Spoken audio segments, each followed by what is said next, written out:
Salam dan bahagia. Perkenalkan, saya Maria Elvira Trifonia Dawa dengan NIM 2018 017159. Di sini saya akan mempresentasikan proposal seminar saya dengan judul Pengaruh Strategi Bisnis Perusahaan dan Corporate Governance terhadap Penghindaran Pajak dengan Risiko Perusahaan sebagai Variabel Interveninya. Yang berikutnya adalah latar belakang. Pajak sendiri merupakan kontribusi wajib kepada negara yang terutang oleh orang pribadi maupun badan yang bersifat memaksa berdasarkan undang-undang dengan tidak mendapat imbalan secara langsung dan digunakan untuk keperluan negara dan bagi sebesar-besarnya itu untuk keperluan rakyat. Ini terdapat dalam Undang-Undang Nomor 28 Tahun 2007 tentang Ketentuan Umum Perpajakan Tahun 2007. Nah, penghindaran pajak sendiri merupakan suatu cara perusahaan untuk dapat mengecilkan pajak yang harus dibayarkan dengan memanfaatkan celah-celah dari kelemahan peraturan perpajakan yang telah ditetapkan oleh pemerintah. Ini itu menurut Giovanni tahun 2020. Menurut Postur Anggaran Pendapatan dan Belanja Negara tahun 2017, tercatat penerimaan pajak yaitu sebesar 1.498,9 triliun atau sebesar 85,6% terhadap pendapatan negara, yaitu sebesar 1.750,3 triliun.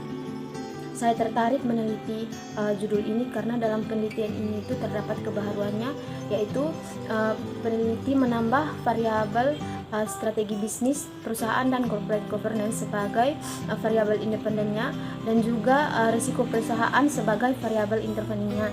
Kemudian data-data yang digunakan dalam penelitian ini merupakan data dari perusahaan manufaktur yang sudah terdaftar di Bursa Efek Indonesia, yaitu pada tahun 2016 sampai dengan tahun 2020. Yang berikutnya kerangka pikir. Nah, kerangka pikir dari penelitian ini merupakan gambaran pola hubungan antara masing-masing variabel yang terkait.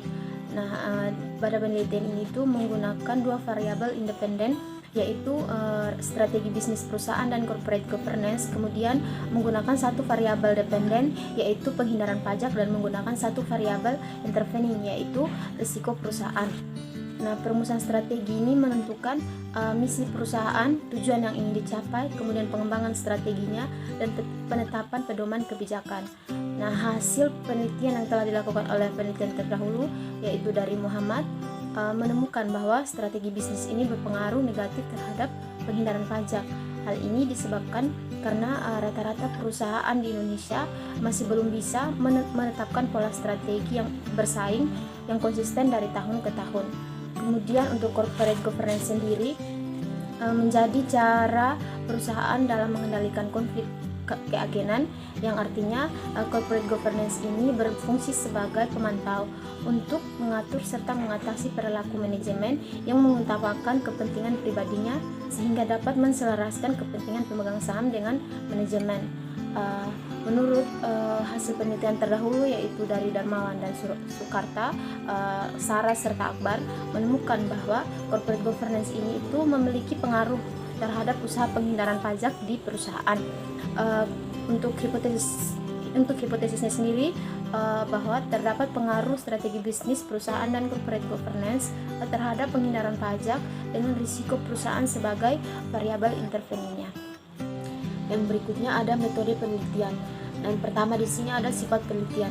Penelitian ini itu merupakan penelitian kuantitatif yang berdasarkan pada pertanyaan-pertanyaan yang akan diajukan dalam kuesioner.